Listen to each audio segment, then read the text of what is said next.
Sejam bem-vindos à Paróquia Nossa Senhora Rainha, no bairro Belvedere, em Belo Horizonte.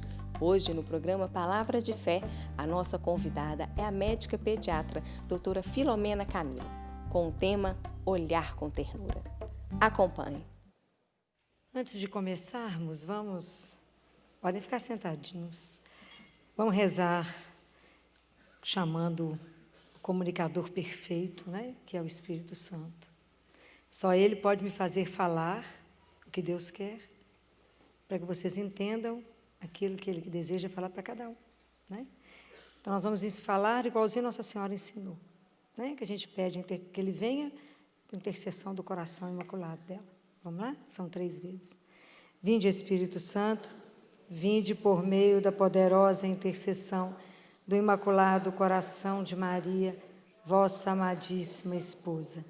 Vinde, Espírito Santo, vinde por meio da poderosa intercessão do Imaculado Coração de Maria, vossa amadíssima esposa.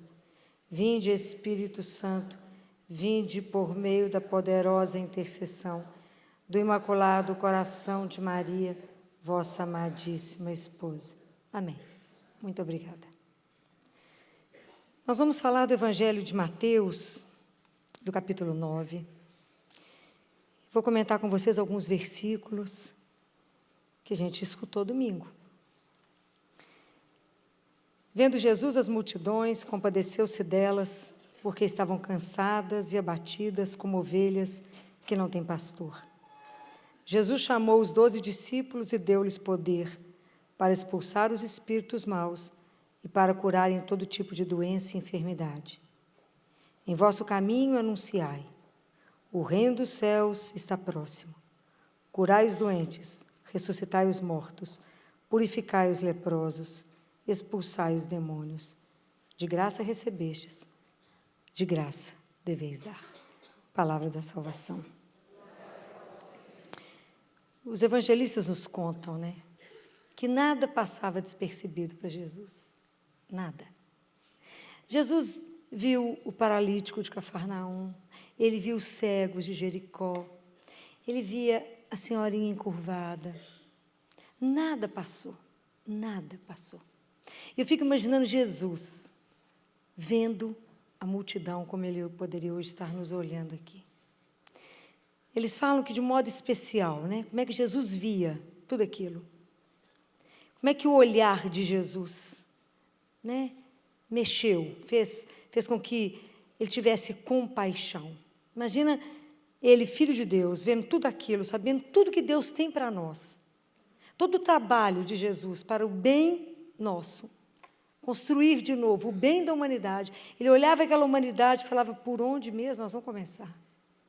Viu o povo abatido, perdido, sem direção. Isso mexia nas entranhas dele. Jesus tinha compaixão. Jesus via aquilo e ele se indignava de ver aquilo. E por isso ele se comprometeu para transformar a realidade que ele viu. Quando Jesus se comprometeu para isso, por isso ele chamou os discípulos e falou: preciso de ajuda? Para que vocês possam anunciar o que eu estou anunciando. Então, como que o olhar de Jesus foi um olhar capaz de mudar tanta coisa? Eu fico pensando como é que é o nosso olhar. Que às vezes o nosso olhar é muito mais um olhar para condenar do que um olhar para ver a situação do outro. É muito mais um olhar que vê o pecado do que aquele olhar que vê a vítima. O olhar de Jesus era um olhar de ternura, de doçura. Porque, na verdade, o olhar, a gente olha de acordo com o que o coração sente. Porque o olhar subverte a realidade. Mas, para mim poder ver, meu coração tem que sentir. Então, eu vou acabar vendo aquilo que meu coração já me chama para poder ver, para que eu possa prestar atenção. Às vezes, meu coração não sente nada, eu vejo as coisas e aquilo não me diz absolutamente nada. Por isso que a nossa transformação tem que ser lá no coração. Então, Jesus chamou os discípulos, e hoje nós somos os discípulos de Jesus, de 2000 anos depois. E da mesma forma que aqueles discípulos escutaram aquilo que Jesus falou, é para nós poder ouvir de novo. Isso que ele fala, anunciem um Deus vivo, misericordioso. Jesus foi uma pessoa que arrastou a multidão porque Jesus se definiu.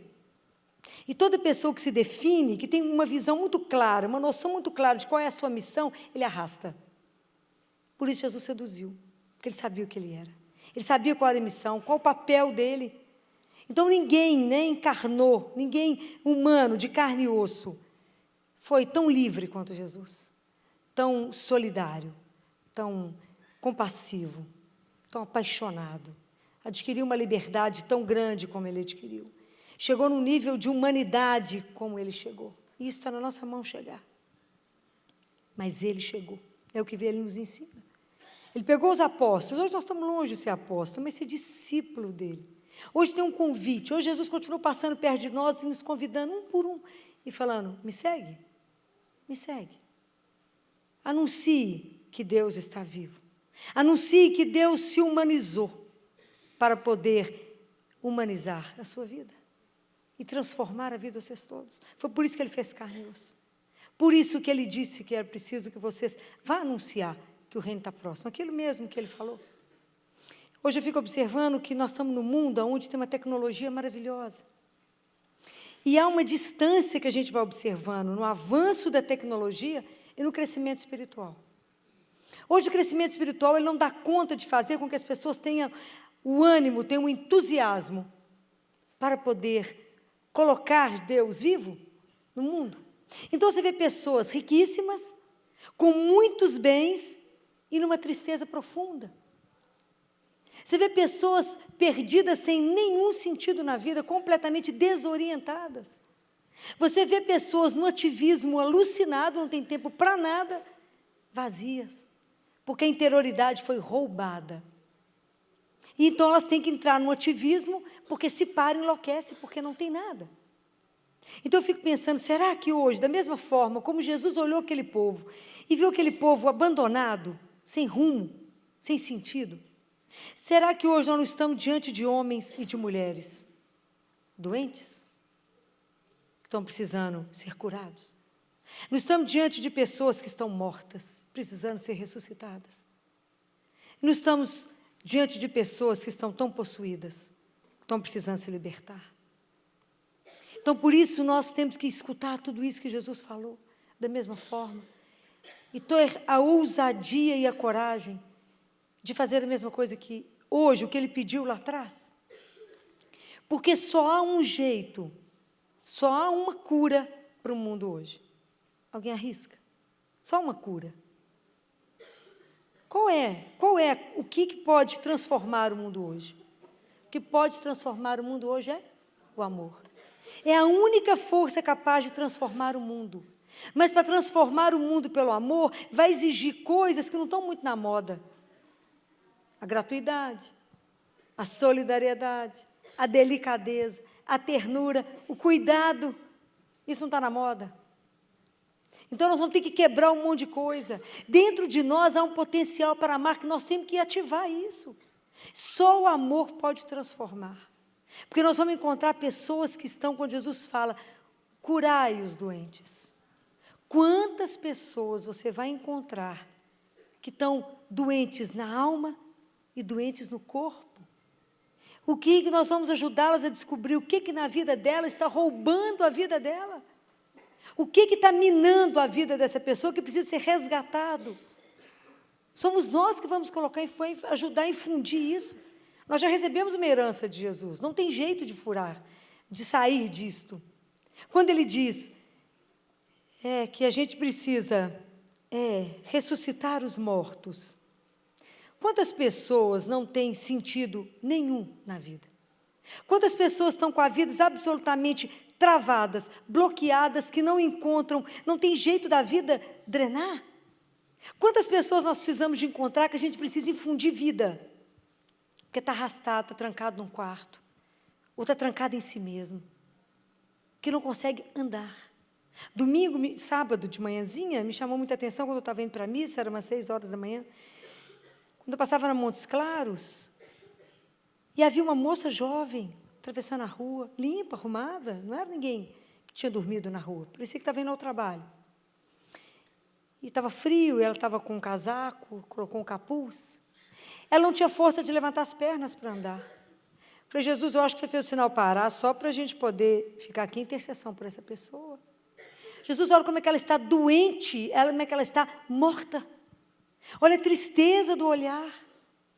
É preciso que a gente possa infundir no outro um desejo de voltar à vida. E quantas pessoas não têm desejo nenhum de viver? Nenhum de viver. Quanto que a gente precisa de colocar na vida dos outros confiança em Deus. Lembrar as pessoas que a gente tem um Pai. Quantas vezes Jesus colocou para cada um de nós a confiança no Pai. Confia no Pai. Se tem alguém que nunca vai te abandonar, é o Pai. Quantas vezes Jesus falou, vocês têm um Pai. Não desorientem, o fio de cabelo de cabeça de vocês estão contados, vocês valem mais que muitos pardais. Deus está de olho, está cuidando de vocês. Ele os ama. Quantas vezes Jesus lembrou isso? Quantas? E quantas vezes hoje nós temos que exortar as pessoas a confiança a Deus, o amor à vida, a vontade de lutar e de viver. Porque você vê pessoas que estão desistindo. Não podemos, há sempre uma outra possibilidade. Há sempre algo diferente para ser feito. Mas é o nosso amor que vai ativar isso. Essa é a nossa missão de discípulo. E quando Jesus fala, purificai os leprosos. São Francisco tinha uma coisa tão linda, que a mãe dele uma vez foi conversar com ele estava tomando banho, e a mãe dele falou, Francisco, você lá mexendo com os leprosos. Ele falou, mãe, leprosos somos nós da alma. Essa era a frase de Francisco. Então, o quanto que a gente precisa se limpar, o quanto que a gente precisa tirar da nossa vida uma coisa que se chama mentira, o tanto que a gente precisa aprender a viver na verdade, com honradez, com clareza. Você vai vendo que uma mentira ela vai levando a outra, depois a pessoa não sabe nem mais quem ela é.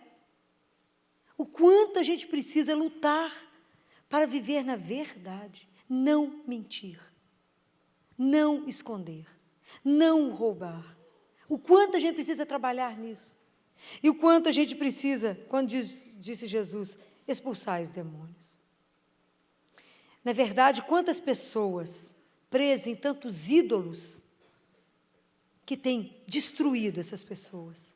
Quantas coisas as pessoas estão enredadas, que estão precisando ser libertadas. São demônios que estão impedindo essa pessoa de viver com tanta simplicidade. A vida com Deus é tão simples, mas é tão simples. Tantas coisas que atormentam as pessoas. E eu digo que eu tenho acompanhado tanto, como que o remorso atormenta.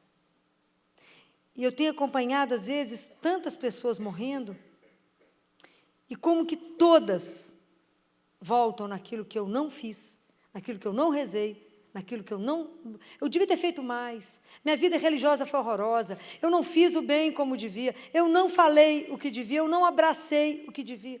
Por que fica tudo parado nesse remorso e tanta coisa que naquele momento, hoje, por exemplo, nos impede de fazer? Então, quando Jesus nos pede a isso, e Jesus passa perto de nós e fala, vem me seguir, me acompanha. Ele vai, na verdade, quando a gente decide fazer isso, Jesus revela quanta coisa em nós, e que a gente precisa pensar, o que me impede hoje de viver essa verdade do Evangelho? Por que eu não assumo que eu sou discípula dele e trabalho nisso aqui? Por que eu não tenho coragem de denunciar na vida do outro aquilo que está errado, ou na minha própria vida? Aonde que eu estou vendo que não tem vida e eu permito que fique do mesmo jeito? Aonde? Porque quando Jesus deu autoridade para os discípulos, Jesus não deu autoridade para ele mandar, para governar. A autoridade que Jesus deu foi uma autoridade orientada para o bem. Porque nós só herdamos uma missão, aliviar o sofrimento e suscitar a vida. Essa é a nossa missão, aliviar o sofrimento e suscitar a vida, essa herança que recebemos. Então, nós temos que ver se a nossa vida está condizente com isso. Se eu venho à missa, se eu proclamo que Jesus é o meu Senhor, creio, será que hoje eu aliviei o sofrimento de quantos? Não estou falando dos médicos que aliviaram o sofrimento físico, eu estou falando da alma. Quantas pessoas hoje você falou, coragem, existe alguém que te ama, que é Deus? Não tenha medo. Essa semana as residentes estavam angustiadas, acho que foi segunda-feira, com os plantões de UPA, de pronto-socorro, porque não é uma brincadeira, chega de tudo, o medo de deixar passar, o medo de não ver um diagnóstico. Eu estou escutando elas conversando, angústia e tal, tanto que estão ficando tensas, etc, etc. Deixa elas falar do que elas queriam. Falei, tem um tratamento fácil para isso? Filó? Falei, a gente precisa aprender a dobrar o joelho antes de trabalhar. Vocês precisam começar a aprender que a gente tem que quebrar a soberba, quebrar o orgulho, entender que medicina não é profissão, é missão. Entender que nós erramos se não rezarmos, porque a gente não consegue enxergar o óbvio que está na nossa frente. Então, reza, porque a gente que atende criança, então a criança não é um mistério, porque ela só chora. Se ela tiver uma mãe muito observadora, vai dar o diagnóstico. Mas se ela estiver na mão de... Às vezes está numa escola, passa o dia lá, e não tem ninguém para contar a historinha dela para nós. Nós temos eu e ela não fala, então eu. Então, aprenda a dobrar os joelhos de rezar e fala, Senhor, o Senhor me fez pediatra. Então, me use nessa noite, nesse dia, para aliviar o sofrimento. Falei, façam isso, e vocês não terão medo. Vocês começarão a dar tantos diagnósticos, vocês vão ficar tão impressionados com vocês mesmos, falar, fui eu que descobri isso? Não, você não, o Espírito Santo trabalhou em você. Mas permita ser um canal de graça para aquele que vem até você. Não vá atender uma pessoa achando que sou bacana, sou capaz, sou melhor, porque você vai errar. Porque é assim. Porque Deus nos quebra. Quando a gente acha que está muito bacana, ele fala, quer ver, eu vou te mostrar como é que você não é nada, sem mim. Sem mim, nada podeis fazer. Ah, mas nós temos que entender isso ao pé da letra. Eu falo, tem que entender isso ao pé da letra, ajoelha. Elas começaram a rezar. Hoje eu cheguei, tinha um tanto rezando lá na Bíblia, que eu deixo lá de manhã, estava lá rezando, oração, antes do trabalho, está tudo lá fixo. Tudo agarrado lá na porta, ver se o pessoal reza antes de começar o trabalho, porque não é mole. Então eu falei, que bom, dobrem o joelho. Rezem antes de trabalhar. Mas não rezar como amuleto, não é isso. É na consciência, na missão, que eu tenho que exercer um papel. E o papel que eu tenho que exercer é de aliviar o sofrimento e a dor. Porque da mesma forma como a gente entra no CTI, a gente tem que pensar, como eu posso melhorar a dor desses meninos hoje? Primeiro que é só hoje que nós temos para viver. Agora, aqui, agora, como é que eu posso tirar a dor? Como é que eu posso fazer um carinho? Como é que eu posso fazer a vida desse menino ficar melhor? É assim, nessa disposição que a gente levanta pela manhã. Como eu posso melhorar o dia de alguém hoje? Porque às vezes a gente melhora o dia de alguém dando um sorriso. Às vezes é tão pouco. Às vezes é dando um abraço. Às vezes elogiando um cabelo que foi cortado, está bem cortado. Às vezes uma roupa que está bonita. Não deixa para amanhã, não. Eu brinco, às vezes a gente tem um AVC, pega a área da fala, não pode falar mais, é duro. Então, aproveita enquanto fala, enquanto anda, enquanto escuta, para fazer as coisas do Pai. A viver de verdade essa missão, porque a hora que a gente viver isso aqui de verdade, nós vamos mostrar para o mundo o rosto misericordioso de Deus. Porque hoje, se nós temos que anunciar Jesus, não é pela palavra, é pelos nossos atos. É cuidando do outro. É vendo o outro, olhe para o que ele está do seu lado, olhe. Que às vezes o outro não vai falar da dor que está vivendo, perceba. E quanto mais intimidade vocês tiverem com o Espírito Santo, vai faltar te cutucar e falar, presta atenção no que eu vou te contar agora dela. Não vai contar na fofoca, vai contar para aliviar. Não vai falar nada de intimidade do outro, vai falar, ela está com dor em tal lugar, ela está precisando de ajuda em tal lugar, ela está triste por isso. Ele te antecipa naquilo que você precisa fazer. Mas é preciso que a gente leve a sério isso aqui. Essa palavra de Jesus é para nós hoje, porque o mundo hoje está doente. O povo hoje está sofrendo demais, demais. E hoje uma senhora agora, minha última criança que eu atendi, falei com ela, você está tão triste? A mãe da criança. Ela falou, doutora Filó, meu pai está doente, está com linfoma, 84 anos, nunca adoeceu na vida, nunca teve nada. É o que eu digo da nossa prepotência. Mas ele fica na roça, porque mais só com fazenda. Aí apareceu com herpes zoster. E o médico lá do interior, que a gente também não confia no interior, né? Não confia no médico do SUS, não é assim? Não confia não, acho que atende mais ou menos. Estou falando mentira? Estou não. E aí, doutora, ele viu meu pai e viu uns gânglios, falou, faz biópsia. Trouxe para Belo Horizonte. Nenhum médico aceitou fazer biópsia do meu pai. Falou, não, a gente não precisa não, um homem saudável desse. A gente olha e não enxerga. Meu pai ficou fazendo exame 6 meses, doutora Filó. Ultrassom, fez de tudo, se senhora imaginar. Agora, por último, fez a biópsia e era linfoma. Só o médico do interior estava certo. Não da capital, não. E aí atrasou demais, e aí já pegou numa fase muito avançada, e aí as consequências já são mais drásticas. Mas é porque a gente precisa estar atento ao que o Senhor fala, né? Porque os nossos olhos enganam, nosso ouvido engana, tudo engana, a aparência nos engana, mas só tem um que enxerga, só tem um que vê. Então é Ele que eu peço, me ajuda a ajudar, me ajuda, porque se é a herança que o Senhor me deixou, é aliviar o sofrimento e colocar vida nas pessoas, me ajuda a colocar vida, me ajuda a mostrar às pessoas que existe um sentido maior para a vida, que existe uma razão maior para a gente viver, que existe um Pai que nos ama e não nos abandona, que por maior ou mais difícil que seja a situação que eu estiver vivendo, eu tenho um Pai. E isso nos descansa, eu tenho um Pai. Lúcido, eu falo que é o único lúcido do mundo, lúcido, aquele que eu posso falar e Ele vai me ouvir, mesmo que eu acho que Ele não me escutou, mas Ele me ouviu, e nada passa despercebido aos olhos dEle.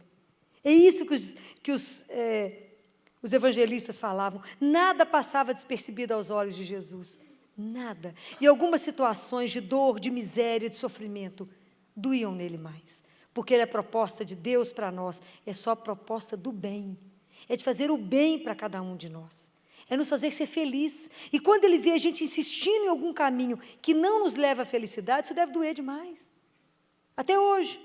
O que passa despercebido aos olhos de Deus hoje? Nada. Eu acho que Ele vê o mundo hoje mais perdido do que há 2000 anos atrás. E que deixou para nós a missão de anunciar. Mas você para o mundo inteiro, não vá no seu mundinho, lá no seu trabalho. No seu trabalho hoje, quantas pessoas você encontrou que tomaram antidepressivo? Quantas? Quantas pessoas hoje que estavam chateadas, deprimidas, sem razão, desanimadas, quantas pessoas sentem um cansaço, um aborrecimento, um tédio pelo dia, que é impressionante. Fala, ai, que preguiça, vida, ó céus. Não tem alegria, tem pessoas que dariam tudo simplesmente só para viver bem, poder rir, dar gargalhada, viver a vida com tranquilidade, com simplicidade. Por que não vivem? Porque desconhecem Jesus. Porque o dia que conhecê-lo vai dar gargalhada fácil. A situação está difícil, mas nós temos Jesus. Aquela musiquinha, quem tem Jesus gosta de cantar? É assim mesmo. Vive sempre sorrindo, mesmo quando não dá. Por quê? Porque sabe que Ele está lá. Fala, cai aqui, tropeçou, mas eu estou do lado, bem, estou aqui te amparando.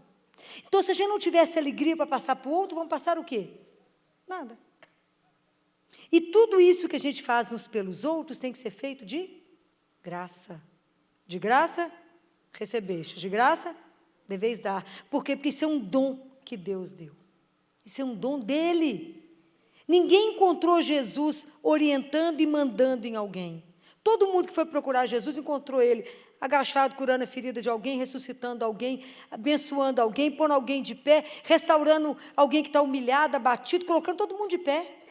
Ninguém encontrou Jesus fazendo outra coisa que não fosse alimentando, cuidando de alguém. Ninguém encontrou Ele de forma diferente. Então, nós que somos discípulos, temos que fazer a mesma coisa. É de graça. Se fazemos alguma coisa por alguém, se rezamos, é de graça. Então, nunca podemos fazer alguma coisa para o outro, eu vou fazer isso para você na intenção de que você vai me dar nada mesmo. De graça recebestes, de graça deveis dar. A disposição, a mística de seguir Jesus é uma mística muito linda, que é a mística de um pé levantado. Nós temos que estar sempre pronto, porque Ele chamar. Então, você tem que estar sempre pronto, né? Com o pezinho no ar, esperando Ele falar, vamos, você fala, já corri lá.